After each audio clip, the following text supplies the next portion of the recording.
শ্বশুর জামাইকে সোনার আংটি উপহার দেয়, যেহেতু জামাই তার মেয়েকে সোনা ইত্যাদি ক্রয় করে দেয়, তো ওই হিসাবে শ্বশুরও কিন্তু জামাইকে সোনার আংটি উপহার দেয়। তো এই সোনার আংটি উপহার দেওয়া এটা শরীয়ত মতে সঠিক কিনা, দেওয়া যাবে কিনা? এরপরে বর্তমান সময়ে অনেক যুবক ভাইদেরকে দেখা যায় তারা গলায় সোনার চেন, রূপার চেন পরিধান করে থাকে।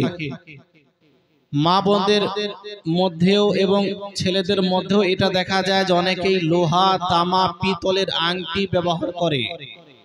তো এই আংটি ব্যবহার করা সঠিক কিনা, আর এই আংটি পরিধান করে যদি নামাজ আদায় করা হয় তো ওই নামাজ সঠিক হবে কিনা? এরপরে মা বোনেরা সিটি গোল্ড ব্যবহার করে, এগুলো যাবে কিনা? এবং তারা যে সোনা চাঁদি ব্যবহার করে, যেই সোনা চাঁদি তারা প্রতিনিয়ত পরিধান করে থাকে, ওই সোনা চাঁদির যাকাত দিতে হবে কিনা? একটা হয় সোনা চাঁদি কেউ ক্রয় করে রেখে দিয়েছে, ব্যবহার করে না। আর একটা হলো যে যেগুলো ব্যবহার করা হয়, মা বোনেরা যেগুলো পরিধান করে থাকে, পরে থাকে, এই সমস্ত সোনা চাঁদির যাকাত দিতে হবে কিনা? পাশাপাশি আজকাল অনেক যুবক ভাই কেউ আইফোন নিচ্ছে 50,000, 60,000, 70,000 টাকা দিয়ে, 1 লাখ 1.5 লাখ টাকা দিয়ে মোবাইল। তো এত দামি মোবাইল, ল্যাপটপ, কম্পিউটার নিলে ওই মোবাইলের ওপরে কি যাকাত ওয়াজিব হবে? যাকাত দিতে হবে কিনা? প্রশ্নগুলো বুঝতে পারছেন সব প্রশ্নগুলো? তো এত দামি মোবাইল, এর ওপরে যাকাত ওয়াজিব হবে কিনা? পাশাপাশি অনেকেই ব্যবসার উদ্দেশ্যে জমি ক্রয় করে রাখে কিনা, ব্যবসা করছে জমির।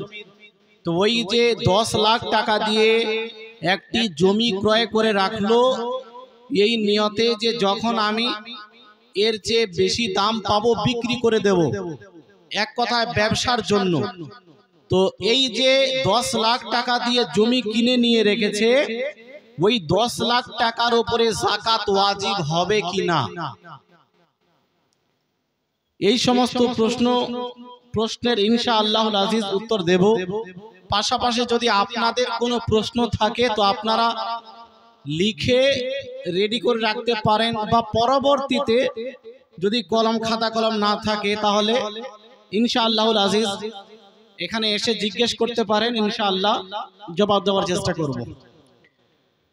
আসুন, আলোচনা শ্রবণ করার পূর্বে একবার উচ্চ স্বরে ভক্তি ভরে এই ধারণা নিয়ে নবীর উপরে দরুদ পাঠ করি যে আমাদের নবীকে আল্লাহ পাক এই ক্ষমতা দান করেছেন যে আল্লাহ প্রদত্ত শক্তি দিয়ে আমাদের নবী আমাদের পাঠকৃত দরুদ ও সালামকে মদিনা শরীফ থেকেই শুনতে পান। বলেন সুবহানাল্লাহ।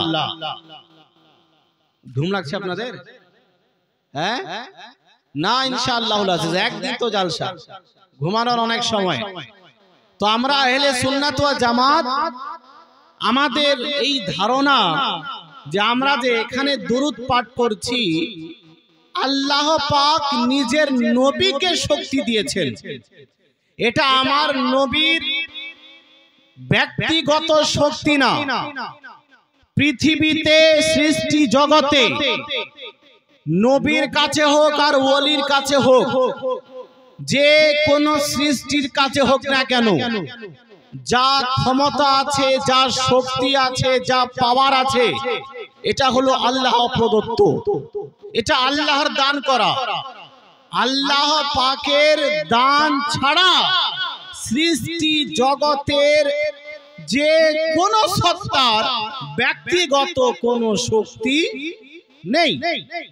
তো আমাদের নবীকে এই শক্তি আমাদের রব দিয়েছেন যে হে নবী, আপনার ওপরে আপনার উম্মত উম্মতিরা যে কোনো জায়গা থেকে দরুদ পাঠ করুক না কেন, আমি আপনাকে এই শক্তি দান করছি এই শক্তির মাধ্যমে আপনি তাদের পাঠকৃত দুরূদ ও সালামকে শুনতে পাবেন। বলেন সুবহানাল্লাহ।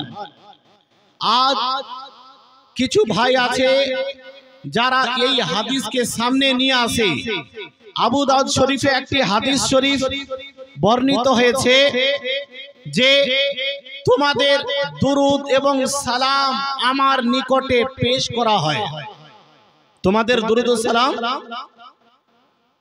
ইন্না সালাতাকুম মারুজাতুন আলাইয়া আও কামা ক্বালা নবী সাল্লাল্লাহু আলাইহি ওয়াসাল্লাম, তোমাদের যে দুরূদ, এই দুরূদ আমার নিকটে পেশ করা হয়, মানে পৌঁছে দেওয়া হয়। ফেরেশতা আমার নিকটে দুরূদ পৌঁছে দেয়। এই হাদিস থেকে কিছু ভাই এটা মনে করে নিয়েছে যে যেহেতু নবীর দরবারে দুরূদ ও সালামকে পেশ করা হয়, তার মানে নবী নিজে শুনতে পান না। যদি নবী নিজে শুনতে পেতেন তো নবীর দরবারে পৌঁছে দেওয়ার দরকার কি ছিল? তার মানে নবী শুনতে পান না। এজন্য এই ধারণা কিছু মানুষের নিকটে প্রচলিত। কিন্তু মুসলমান ভাই, আপনি কোন হাদিস পাঠ করে, কোন হাদিস শ্রবণ করে ওই হাদিসের ব্যাখ্যা নিজের তরফ থেকে করতে পারবেন না। কারণ হাদিসের ব্যাখ্যা বিশ্লেষণ করার জন্য বহু জ্ঞানের প্রয়োজন পড়ে। একটি 4 ক্লাসের ছাত্র ক্লাস 12-এ যে সিলেবাস পড়ানো হয় বাংলা ভাষায় বা ইংরেজিতে, যদি ওই ক্লাস 4 এর ছেলে ভালো মতো বাংলা পড়তে পারে তো ক্লাস 12-এ যেই বই পড়ানো হয় রিডিং কিন্তু সেও পড়তে পারবে। পারবে কি পারবে না? রিডিং পড়তে পারবে। তার মানে কি আপনি এটা মেনে নেবেন যে ওই ক্লাস 12-এ যেই বই পড়ানো হয় ওই বইয়ের যে ব্যাখ্যা, সারাংশ, ভাবার্থ, মর্মার্থ ওই 4 ক্লাসের ছেলে একেবারে বুঝে নিতে পারবে? এটা সম্ভব না। এটা কঠিন বিষয়। একটা হলো পড়া আর একটা হলো বোঝা। পড়া ভিন্ন জিনিস আর বোঝা ভিন্ন জিনিস। তো আপনি কোন জায়গাতে কোন জিনিস পাঠ করলেন তার মানে এটা না যে নিজের তরফ থেকে ব্যাখ্যা করতে লাগলেন। নবী পাক অবশ্যই হাদিসের মধ্যে কথা বলেছেন যে তোমাদের দরুদ আমার নিকটে পেশ করা হয়। এর মানে এটা না যে আমার নবী শুনতে পান না বলে পেশ করা হয়, বরং এটা নবী পাকের সম্মানার্থে, নবী পাকের মর্যাদাকে উঁচু আকারে দেখার জন্য, নবীর সম্মান যে এতটা উঁচু এটাকে বোঝানোর জন্য আল্লাহ পাক ফেরেশতাদের ডিউটি লাগিয়ে দিয়েছেন। হে ফেরেশতারা শোনো, আমার নবীর সম্মান এতটা যে নবী পাকের উপরে যখন কেউ দরুদ পাঠ করবে, কেউ সালাম পাঠ করবে, তো সেটাকে ফুলের মালা হিসাবে তোহফা স্বরূপ তোমরা আমার নবীর দরবারে পেশ করে দেবে। বলেন সুবহানাল্লাহ। তো এটা আমার নবীর সম্মানার্থে। এর মানে এটা না যে আমার নবী শুনতে পান না ফলে পেশ করা হয়। এই হাদিসের অর্থ যদি এটা হয় তাহলে আপনি কি এটা মানেন? আল্লাহ পাক আমাদের ডান কাঁধে ফেরেশতাকে নিযুক্ত করেছেন আমাদের কৃত নেকিকে লিখে রাখার জন্য। আমাদের বাম কাঁধে একজন ফেরেশতাকে নিযুক্ত করে রেখেছেন আমাদের কৃত কুকর্ম লিখে রাখার জন্য। ভালো কাজ করলে ডান দিকের ফেরেশতা লিখে রাখে, খারাপ কাজ করলে বাম